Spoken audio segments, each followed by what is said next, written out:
यानंतर एक महत्त्वाची बातमी, शाहरुख खानचं टेन्शन वाढलंय। समीर वानखेडेंनी दिल्ली हायकोर्टात धाव घेतली आहे। रेड चिलीज विरोधात 2 कोटींच्या मानहानीचा दावा करण्यात आलाय।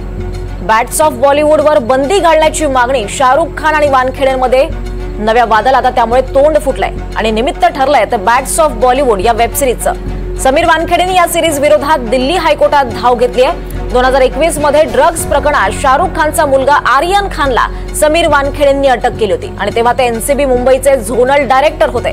द बॅट्स ऑफ बॉलिवूड या सिरीज मधल्या एका सीन मध्ये त्यांची खिल्ली उडवल्याचा दावा वानखेडे यांनी केलाय आणि त्या संदर्भात त्यांनी शाहरुख खान आणि गौरी खान यांच्या मालकीच्या red chillies entertainment private limited आणि नेटफ्लिक्स कंपनीवर अब्रू नुकसानीचा दावा दाखल केलाय।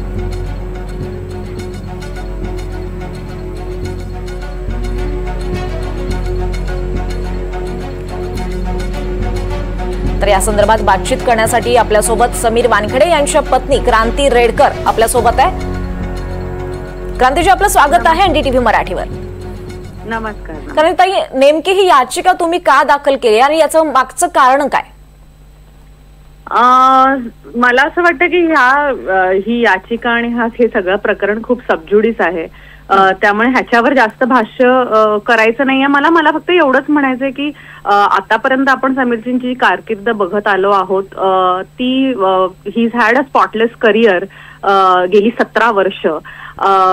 गेल्या काही घडामोडींचा स्ट्रगल तर ते झेलतातच आहेत, पण जेव्हा मला असं वाटतं स्वाभिमानाला ठेच लागते तेव्हा मला एवढंच म्हणायचं की समीरजी हे खूप आपल्या छत्रपती शिवाजी महाराजांचे भक्त असल्यामुळे स्वाभिमानाला ठेच लागलेली ते कधी सहन करून घेणार नाहीत। त्यामुळे मला असं वाटतं की त्याला एक लढा पुकारणं त्यांच्यासाठी गरजेचं होतं आणि स्वतःच्या सेल्फ रिस्पेक्टसाठी, स्वतःच्या वर्दीच्या युनिफॉर्मच्या सेल्फ रिस्पेक्टसाठी, एजन्सीच्या सेल्फ रिस्पेक्टसाठी, या सगळ्या गोष्टींसाठी, आपल्या देशाच्या सेल्फ रिस्पेक्टसाठी त्यांनी एक स्टँड घेतलेला आहे आणि मला असं वाटतं की त्यात काही चुकीचं नाहीये। He we must all stand by him, कारण की एवढ्या त्या प्रकरणानंतर आणि ह्या सगळ्या ह्याच्यानंतर त्या वेब सिरीज नंतर इतके आम्हाला थ्रेट्स येत राहतात, सारखे ट्रोल्स होतात, मेसेजेस येतात, पाकिस्तानातूनही मेसेजेस येतात जे आता आम्ही त्या याचिकेत सगळं टाकलेलं आहे।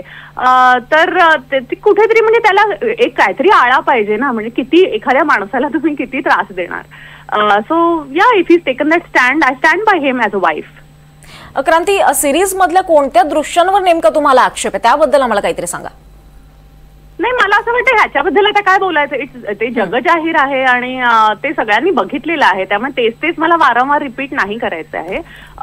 पण definitely it's all over the social media आणि थोडंसं मला असं वाटतं की कधी कधी आपल्या क्रिएटिव्हिटीमध्ये आपण वाहून जातो आणि थोडंसं फक्त भान असलं पाहिजे ॲज अ क्रिएटर, थोडंसं आपल्याला थोडीशी जाणीव असली पाहिजे असं मला वाटतं।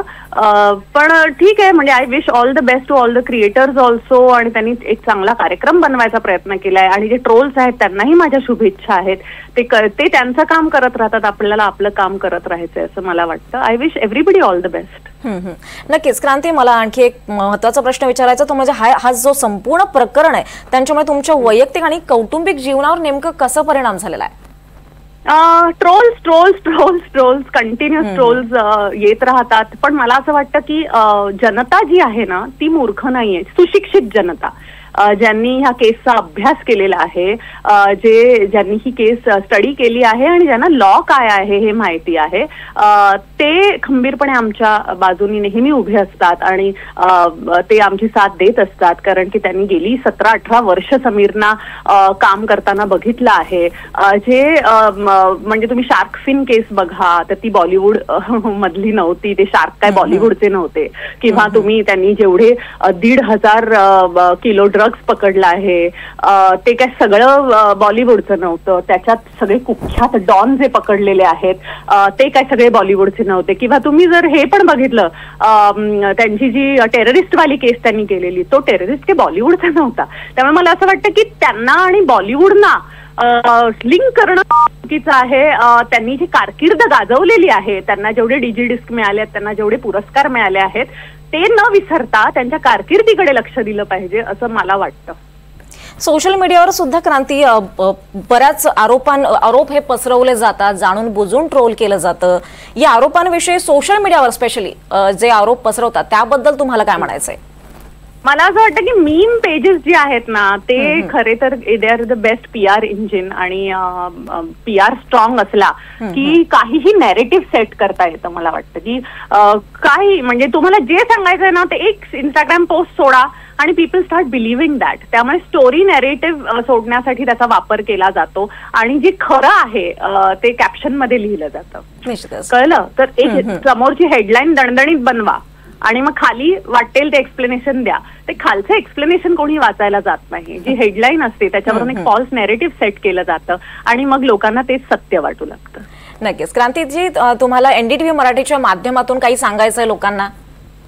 मला एवढंच सांगायचंय की आपण आतापर्यंत समीरजींची जशी साथ देत आलो आहोत, सत्याची बाजू जशी मांडत आलो आहोत, आम्ही सत्यच मांडत राहणार. कारण की आमच्या हातात आता तेवढंच आहे. आमच्याकडे काय आम्ही काही करोडपती नाही आहोत. आमच्याकडे काही खूप लाखो रुपये असे पडलेले आहेत असंही काही नाहीये. आमच्याकडे फक्त आणि फक्त सत्याची बाजू आहे जी मांडणार. आणि मला नेहमी असं वाटतं की स्वाभिमानाला ठेच लागली तर माणूस नाही ऐकू शकत. एस्पेशली असा माणूस जो आयुष्यभर फक्त देशाची सेवा करत राहिलाय. जर त्याला तुम्ही खाली पाडलं किंवा पुश केलं to a wall, then I'm sure he will stand up for himself. And any man in this world should stand up and set an example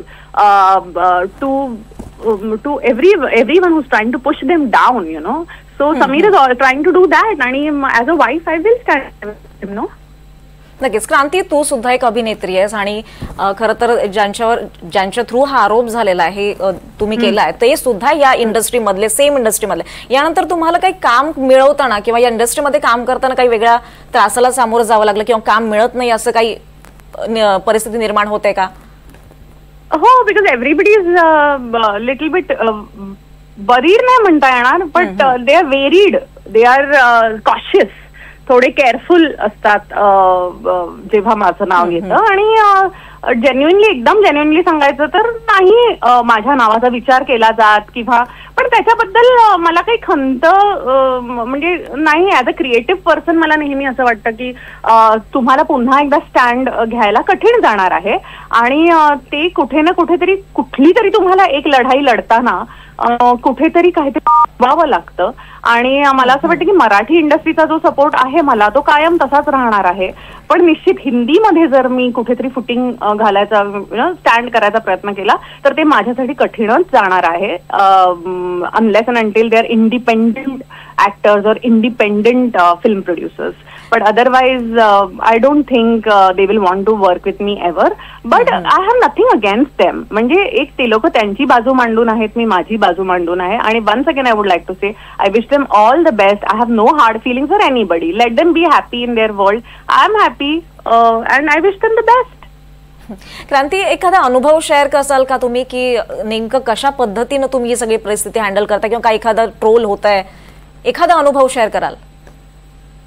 मला फक्त एवढंच असं वाटतं की ना कधी कधी मी आणि समीर जे ट्रोल्सचे कमेंट्स वाचतो किंवा मीम्स बघतो तेव्हा मला कधी कधी खरंच असं वाटतं की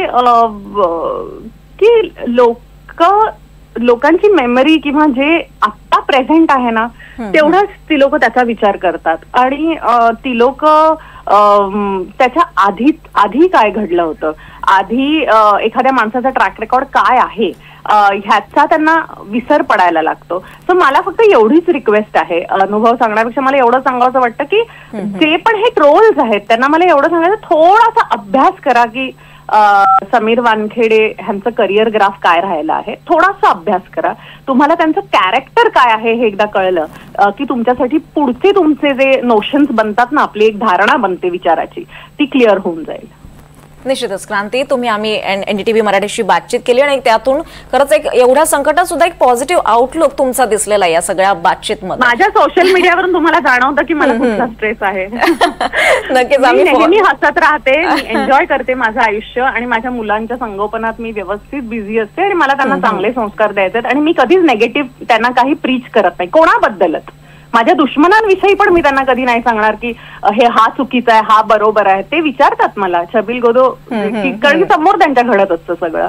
पण मी कधीच नाही सांगत, मी सांगते काय नाही daddy is fighting fight for truth and he will become victorious, darling. There is nothing to worry about. नक्कीच ही बऱ्याच जणांना मोटिवेट करण्यासारखी सुद्धा ही गोष्ट आहे. धन्यवाद क्रांती, आपण एनडीटीव्ही मराठीशी बातचीत केल्याबद्दल. थँक्यू माय डार्लिंग, थँक्यू.